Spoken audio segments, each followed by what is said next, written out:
हर हर महादेव। ओम नमः शिवाय। नमस्कार साथियों, कैसे हैं आप सब। साथियों, जैसा कि आप सभी को पता है कि कल है एकादशी का बहुत ही पवित्र दिन और कल पड़ने वाली इस एकादशी को वरुथिनी एकादशी के नाम से भी जाना जाता है। और एकादशी के इस पवित्र दिन के अंतर्गत भगवान विष्णु के साथ माता लक्ष्मी जी की भी पूजा होती है और यह एकादशी शनिवार के दिन पड़ रही है, इसीलिए इस एकादशी का महत्व और भी अधिक हो जाता है।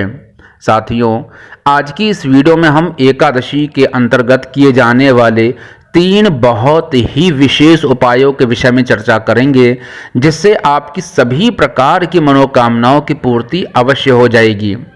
देखिए साथियों, जैसा कि मैंने आपको बताया, एकादशी का व्रत का बहुत ही विशेष महत्व होता है और एकादशी के दिन किए गए उपायों का फल 2 गुना होकर के प्राप्त होता है।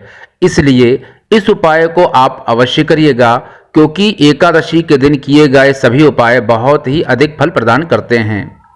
आप अपनी सुविधा के अनुसार 3 में से कोई भी एक उपाय, जो उपाय आपको करना है, उसे कर सकते हैं। साथियों, यदि पहले उपाय की बात करते हैं तो पहला उपाय उस व्यक्ति को करना है जिस व्यक्ति के घर में धन की बहुत कमी है, गरीबी के कारण जीवन में बड़ा संघर्ष है और रुपए पैसे की कमी के कारण जीवन में अत्यधिक कष्ट बने हुए हैं। तो ऐसे व्यक्ति को इस उपाय को अवश्य करना चाहिए, जिससे धन की कमी के कारण जो भी कष्ट हैं वह समाप्त हो जाएं। तो वीडियो को अंत तक पूरा अवश्य देखिएगा और एक एक उपाय को सही से समझिएगा, जिससे किसी भी उपाय को करने में कोई त्रुटि आपसे ना हो। क्योंकि यदि उपायों को करते समय आपसे गलती हो जाती है तो जो आपने गलती की है उस गलती के कारण कहीं मनोकामना को पूरा होने में कोई संशय ना हो सके। इसलिए पूरी वीडियो को अंत तक ध्यान से अवश्य देखिएगा। और उसके पहले यदि आप पहली बार चैनल पर आए हो तो कृपया सब्सक्राइब अवश्य कर लीजिए, वीडियो को भी लाइक कर दीजिए और कमेंट बॉक्स में हर हर महादेव का नारा अवश्य लिख दीजिएगा। देखिए साथियों, जैसा कि मैंने आपको बताया कि पहला उपाय उस व्यक्ति को करना है जिसके घर में मुख्य रूप से धन की समस्या हो। तो आपको यह उपाय करना कैसे है, तो आपको मैं बता दूं। पहले जिस उपाय के बारे में हम चर्चा कर रहे हैं, यह उपाय आपको प्रदोष काल के समय ही करना है। यदि आपको प्रदोष काल की जानकारी नहीं है तो मैं आपको बता दूं, सूर्यास्त के समय से लेकर के जो संपूर्ण 45 मिनट का प्रारंभ और अंतिम, अर्थात सूर्यास्त से 45 मिनट पहले से लेकर के सूर्यास्त के 45 मिनट के बाद का संपूर्ण ये जो काल होता है, इसे प्रदोष काल कहते हैं। अब चर्चा कर लेते हैं कि यदि जिस उपाय को आपको प्रदोष काल में करना है तो इस उपाय को करना कैसे है। तो इस उपाय को करने के लिए आपको मात्र जिस सामग्री की आवश्यकता होगी वो है आपके घर के 3 दीपक, अर्थात 2 दीपक आपको गोल बाती के बनाने हैं और 1 दीपक आपको लंबी बाती का बनाना है। अब इस दीप को कहाँ प्रज्वलित करना है, कैसे प्रज्वलित करना है, इस बात को भी समझ लीजिए। देखिए, जैसा कि मैंने आपको बताया कि इस जो उपाय को प्रदोष काल में करना है तो आपको अपने घर पर इन तीनों दीपकों को बना लेना है और तीनों दीपक को आपको एक साथ ले जाना है। सबसे पहला जो दीपक गोल बाती का जलाना है वह जलाना है आपको बेलपत्र के वृक्ष के नीचे। और पहला दीपक, जैसा कि मैंने आपको बताया, गोल बाती का ही बनाना है। तो पहला दीपक आपको बेलपत्र के वृक्ष के नीचे प्रज्वलित करना है और अपने मन की कामना कर लेनी है। आपको ज्ञात ही है कि बेलपत्र के वृक्ष में साक्षात भगवान शिव और माता जगदम्बा मां शक्ति का निवास होता है। इसलिए अपने मन की प्रार्थना करते हुए पहला दीप आपको बेलपत्र के वृक्ष के नीचे प्रज्वलित कर देना है। अब ध्यान से समझिएगा, दूसरा दीप आपको लंबी बाती का जलाना है और यह दूसरा दीप आपको जहां जलाना है वह वृक्ष है आंवले के वृक्ष के नीचे। जैसा आपको ज्ञात है कि आंवले के वृक्ष में भगवान विष्णु और माता लक्ष्मी स्वयं विराजमान रहते हैं।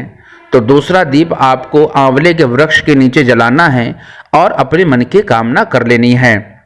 और अब बात करते हैं कि तीसरा दीप आपको कहाँ जलाना है। तो तीसरा दीप आपको पीपल के वृक्ष के नीचे जलाना है और इस वृक्ष के नीचे आपको गोल बाती का दीप प्रज्वलित करना है।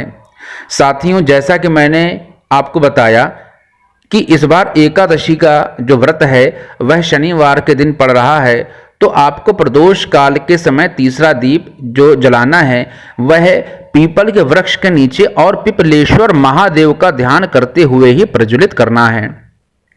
आपको ज्ञात होगा कि पीपल के वृक्ष में 33 कोटि देवी देवताओं का निवास होता है।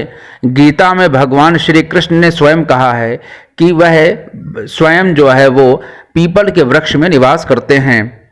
तो पीपल के वृक्ष में जैसा कि मैंने आपको बताया कि 33 कोटि देवी देवता निवास करते हैं और प्रदोष काल के समय यदि आपने एक गोल बाती का दीप पीपल के वृक्ष के नीचे पिपलेश्वर महादेव का ध्यान करते हुए, भगवान का स्मरण करते हुए यदि आपने प्रज्वलित कर दिया है, तो इस उपाय को करने से आपके घर से धीरे धीरे धन की समस्या स्वतः ही दूर होती चली जाएगी और आपकी जो भी आर्थिक स्थिति है वह सुदृढ़ होती चली जाएगी और जीवन में धन के कारण जो भी कष्ट हैं वह समाप्त हो जाएंगे। अब साथियों, दूसरे उपाय के विषय में भी चर्चा कर लेते हैं। इस उपाय को किसे करना है? तो इस उपाय को उसे करना है जिस व्यक्ति के घर पर सदैव कोई ना कोई व्यक्ति बिस्तर पर पड़ा रहता है, बीमारी के कारण उसका जीवन बड़ा कष्टदायी हो गया है, उस व्यक्ति को दवाइयां भी काम नहीं कर रही हैं और बीमारी के कारण बहुत ही कष्ट बना हुआ है, तो यह दूसरा उपाय उस व्यक्ति को करना चाहिए। देखिए, इस उपाय को करने के लिए आपको मात्र आपके घर का ही शुद्ध साफ जल तांबे के लोटे में ले लेना है और उस लोटे में आपको बेल का जो फल होता है, अर्थात जो बेल का फल होता है, उस बेल का फल ले लेना है और उसे तोड़कर उसके अंदर का जो फल या जो गूदा होता है उसे निकाल लेना है और उसे निकालने के बाद इस लोटे में, जिस लोटे में आपने भगवान को समर्पित करने के लिए जल लिया है, उस लोटे में ही उस गूदे को डाल देना है और 20 से 25 मिनट तक आपको ऐसे ही उस जल को रखे रहने देना है। फिर जब आप देखेंगे कि वह जो गूदा है वह अच्छे से गल गया है या अच्छे से मिल गया है या आधा घंटा के आसपास का समय हो गया है, तो आपको क्या करना है, उस गूदे वाले जल को जो आपको भगवान को समर्पित करना है उसे आपको भगवान शिव के मंदिर लेकर के चले जाना है और इस उपाय को आपको सुबह ही करना है। इस बात का ध्यान रखिएगा। इस बात का ध्यान रखिएगा कि जब आप मंदिर में गए हैं तो आपको भगवान शिव के समक्ष उत्तर दिशा की ओर मुख करके बैठ जाना है और आपको भगवान की शिवलिंग पर संपूर्ण जल भगवान शिव को ओम नमः शिवाय या श्री शिवाय नमस्तुभ्यम इस मंत्र का उच्चारण करते हुए समर्पित कर देना है। ध्यान रखिएगा कि जिस आप जल को लेकर के गए हैं उसके साथ में आपको एक पात्र भी लेकर के जाना है, जिससे यह जो जल आप नीचे गिरता है जलाधारी से नीचे, उस पात्र में आपको थोड़ा सा जल ले लेना है और इस जल को उस व्यक्ति को थोड़ा थोड़ा देते रहना है जिस व्यक्ति को बीमारी ने घेर रखा है। इस बात का ध्यान रखिएगा कि इस जल को कैसे देना है। तो इस जल को देते समय आप इस बात का ध्यान रखिएगा कि जब भी वह व्यक्ति जिसके ऊपर कोई भी दवाई काम नहीं कर रही है, बीमारी के कारण बड़ा कष्ट है, तो उस व्यक्ति को दवा खाने के थोड़ी देर पहले आप इस जल को दे दें। आप देखेंगे कि उस व्यक्ति के जीवन में जिस बीमारी के कारण कष्ट है वह कष्ट धीरे धीरे स्वतः ही समाप्त होते चले जाएंगे। आइए साथियों, अब चर्चा कर लेते हैं इस तीसरे उपाय के विषय में। तो यह उपाय भी उस व्यक्ति को करना चाहिए जिसका स्वास्थ्य ठीक नहीं रहता। तो इस उपाय को करने के लिए आपको सिर्फ एक लोटे जल की ही आवश्यकता होगी, किसी अन्य सामग्री की आवश्यकता आपको इस उपाय के करने के लिए नहीं होगी। जैसा कि मैंने आपको बताया कि कल की एकादशी अर्थात वरुथिनी एकादशी शनिवार के दिन पड़ रही है।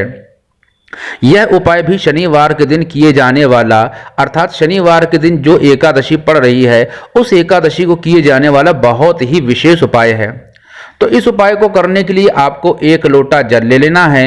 फिर आपको इस जल को ले जाना है भगवान शिव जी के मंदिर और भगवान शिव जी को जब आप समर्पित करें जल, तो जल समर्पित करने भगवान पिपलेश्वर महादेव के नाम से जल समर्पित करें और आधा लोटा ही जल आपको समर्पित कर देना है। और फिर जो आधा लोटा जल बचा हुआ है उस जल को ले जाना है पीपल के वृक्ष के नीचे और पिपलेश्वर महादेव का ध्यान करते हुए यह संपूर्ण जल पीपल की जो जड़ है उस जड़ में आपको समर्पित कर देना है। और फिर उसके बाद थोड़ा सा जल जो पीपल के जड़ में आपने समर्पित किया है वह अपने हाथ में ले करके अपनी दोनों आंखों में उसे लगा लीजिए और भगवान से शीघ्र स्वास्थ्य की कामना कर लीजिए। आप देखेंगे कि आप धीरे धीरे स्वस्थ होते चले जाएंगे। तो आज की इस वीडियो में हमने 3 विशेष उपायों के विषय में चर्चा करी।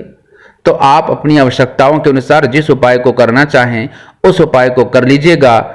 भगवान शिव आपकी प्रत्येक मनोकामनाओं की पूर्ति करें। हर हर महादेव। श्री शिवाय नमस्तुभ्यम।